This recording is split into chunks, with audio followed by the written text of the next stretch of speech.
another day, another trending topic na naman ang pag-uusapan natin for this episode. That's right, Trisha. At isa nga sa pinagkakaguluhan na usapin sa social media lately ay itong posts ni dating sex bomb member na si IZ Trazona at ang anak nito na si Andre. And with that, Gina, spill the tea. Ano nga ba ang pinag-uusapan ni IZ Trazona at ng kanyang anak na si Andre sa social media?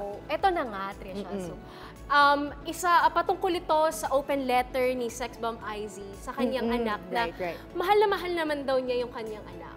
Pero she just wanted what's best for him at gusto niya yung hindi mapapasama yung kanyang anak na si Andre. Ang dami yung feels tungkol dun sa post na yun, no? And I think it's because recently ata, or I think that was like December 2022, nung lumabas ata sa drag scene kasi si Andre. So, there are a lot of like decisions and parang maraming usap-usapan yung mga netizens natin. I'm sure maraming ang makaka-relate sa episode na yan. Tsaka diba, Trisha, ang mas nakaka-antig pa sa puso ay nung umpisa, talagang pinotektahan pa ni Andre yung kanyang mommy by saying na sa mga interviews.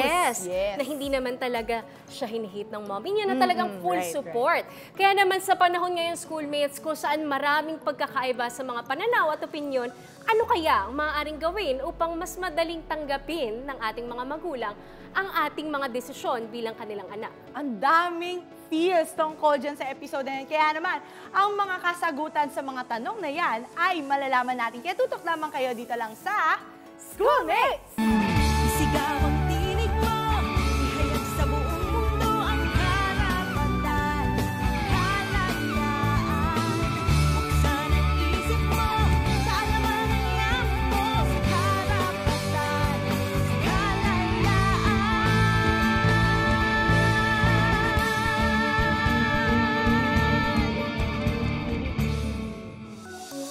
In contrast sa issue ng mag-inang IZ at Andre na napag-usapan kanina, mayroon din namang mga magulang na hindi ganong naghihigpit sa kanilang mga anak at hinahayaan kung saan sila masaya. Gaya na lamang ng isang social media post kung saan makikita natin na todo suporta ang kanyang ina at lola na payagan itong apo at kanyang anak na mag-jogging pants na lang dahil hindi nga ito komportable magsuot ng skirt sa school. At syempre, parang meron din isa pang post, no? Yung tatay is very accepting of his gay son, no? So, ang daming stories wherein parents accept or may not accept and they all post about it on social media. So, ngayon naman, Gina, usapin tayo ng parang parental acceptance, no? I think we can encapsulate this entire topic as pagtatanggap ng magulang sa mga desisyon natin. Gaano nga ba kahalaga yung pagtanggap ng magulang sa kanilang anak, sa mga desisyon na gagawin nila sa kanilang buhay? How do you think is that so important? Ako, malaking parte kasi ng buhay mo yung mga magulang mo. Right. So, bulk nung decision mo, gusto mo makakontribute sila. Correct. So, ako personally, gusto ko laging naririnig yung thoughts nila, ganto ganyan. And kapag merong mga times na talagang hindi nagmamatch, minsan ang hirap, hindi mo alam kung ano yung gagawin mo, kung saan ka lulugar, di ba? Right. Kung maiintindihan ba nila ako or hindi. Kasi gusto nila masaya ako eh. Pero yung sinasabi nila, parang hindi yun yung ikakasaya ko. Oo. At saka, parang maraming big decisions na gusto mo, part yung parents mo. At yung gusto mo yung may approval sila, di ba? Lalo na kung from the get-go, super close ka talaga sa parents mo. Pero, with that being said, syempre may mga makakasama tayo. Kaysa naman tayong dalawa lang magkwentuhan, correct? Kaya naman, yung mga makakasama natin sa episode na ito ngayon, at especially for our topic, ay magsasabi din ng kanilang mga thoughts kung paano sila in-accept, tatanggapin at tatanggapin nga ba ang kanilang mga desisyon sa buhay. At makakasama natin ngayon si Antoine and RJ. Yes! Hello! What's up, guys? Hi mga ka-schoolmates. Yes! Hi mga schoolmates. I love you, schoolmates. Yes, okay. So, syempre, yung kasama natin ngayon, Gina, si Antoine and si RJ. Si Antoine, she is, they are, I'm gonna correct myself there. Schoolmates, tandaan natin, kailangan yung pronouns. Kailangan alam din ng ating recipient, no, kung ano nga ba ang gusto nilang tawagin sila. So, I stand corrected. They are a 20-year-old stunner na third-year BA Com. Tama ba? Com student. Yes, no? student. Ito kasama ko sa SETI, Caloocan City. So sa mga ano dyan, mga taga-Caloocan dyan. At hello nga sa mga taga-Caloocan na nanonood today. At yun nga, 16 years old ka pa nga lang daw. Out ka na with your parents or they already know like how you identify yourself. Tama ba? Yes, actually, it's more different. Pero similar sa sinabi mo. They actually know that I'm not what they ang irritate. ganda ng ano. But they're just Yup. waiting if I can Right. say what am I for myself. Right. And then, parang another thing about tungkol kay Antoine, no, is that yung dad niya, unfortunately, super sorry to hear it, Yes. no, na he passed away. But then, by that time, you already guys had closure. Yes. Na they have already accepted Each and other. already, fully supported Yes. your decision, no, how they identify themselves. So, syempre kay RJ naman, bilang nagkatsikahan na rin kayo kanina. Yes. Correct. At kung Oo. gano'n naman medyo nahirapan si Antoine sa Yes. proseso ng acceptance sa kanyang Right. mga magulang. Gano'n naman kabilis dito sa isa. Ganun talaga tayo dito. Sa Konti isang lang. corona. Oo, pa.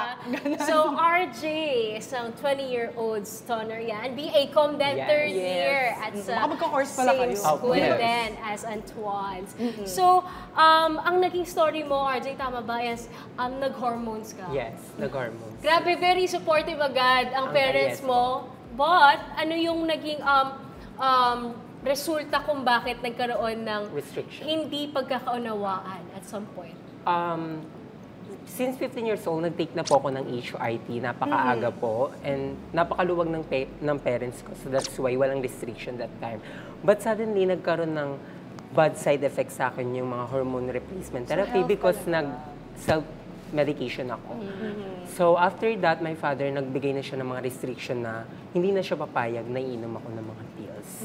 Okay. Pero now, parang kumbaga, you want the guidance or approval Oh ng yes, dad ng mo. tati ko. Yeah. If I want to go back or Right, na mag-take ulit ng HIT.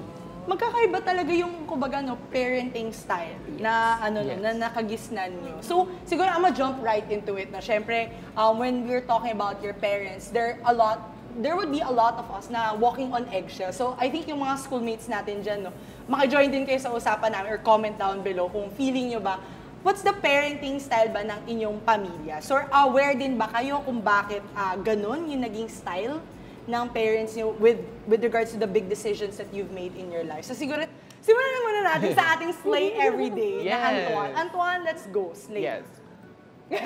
Pack, let's go. Yung nanay at tatay ko, they have a very strict parenting style. Pero not all the time. Kasi as we grow old, kami ng ate ko, unti-unti na kayong pinapayagan lumabas ng bahay, makauwi ng kahit gabi, ganyan. Pero there are still restrictions. Pero we are free. As long as we're not doing anything bad. Ganun naman lagi yung mga magulang ko.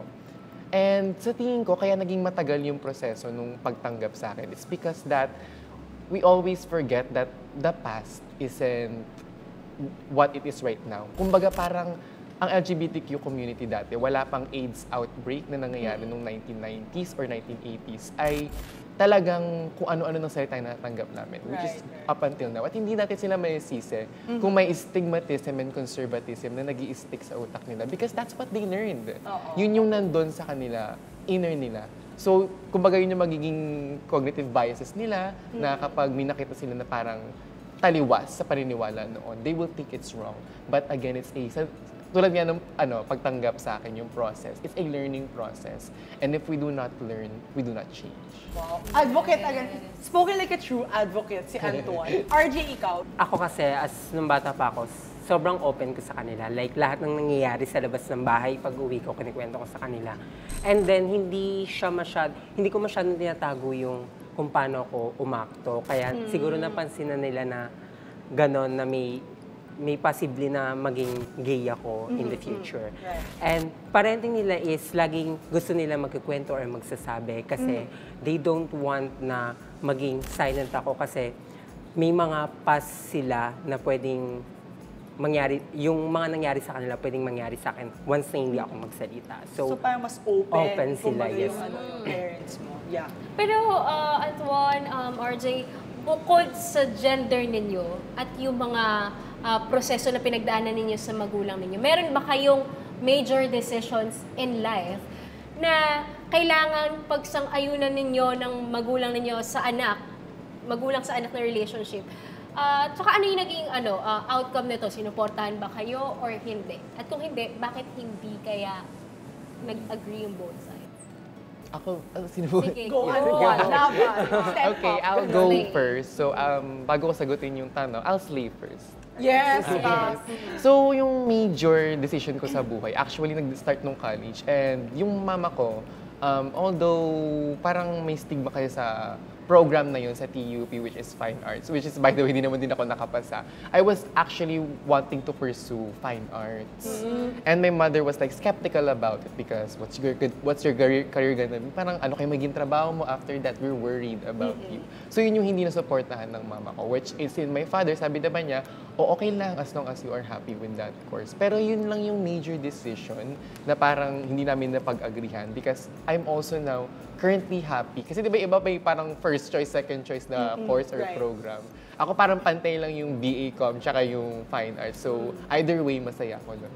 And I still get to express my art kasi I'm currently a TNC cartoonist, which is the New Crossroads, a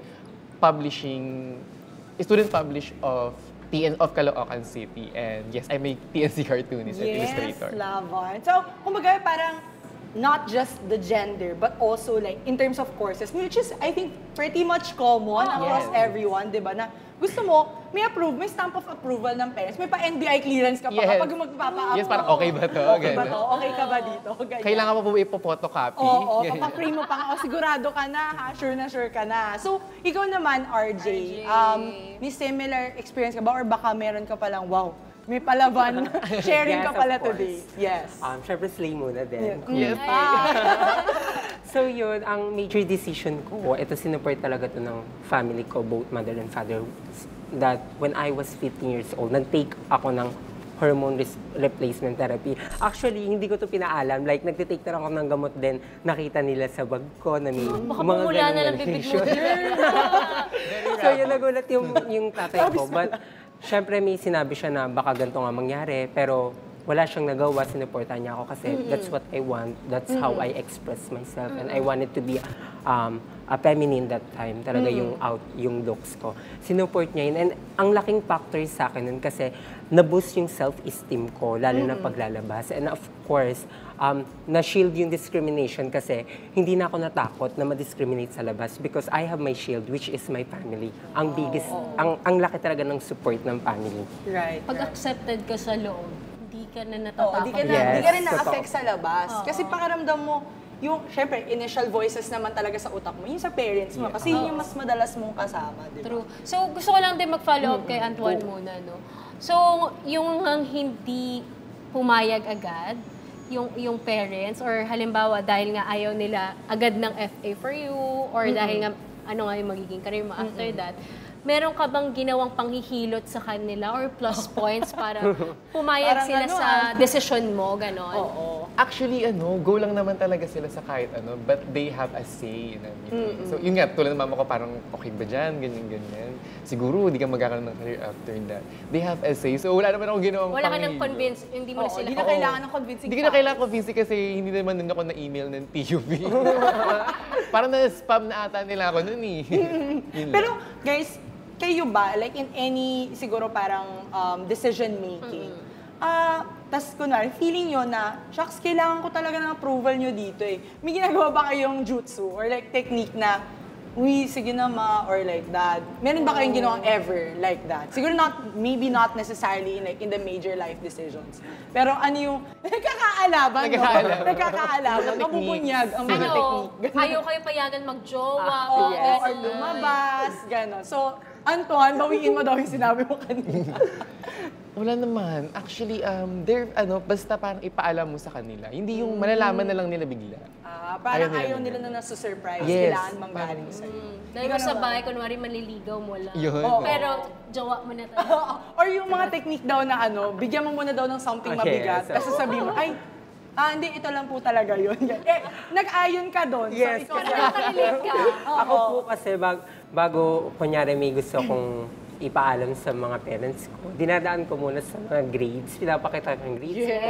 Yung mga scores sa mga examination ko kasi nagiging proud yung tatay ko doon. And then pag masaya siya, tsaka ako ginagrab yung opportunity para ipaalam kung ano yung gagawin kong decision.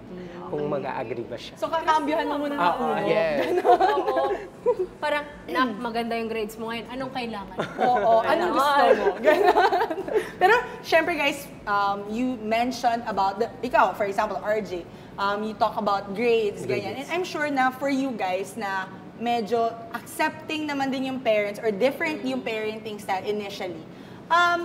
Do you have that internal pressure na you have to constantly live up to the expectations ng parents para pagbigyan ka dun sa ano yung major thing that you actually want?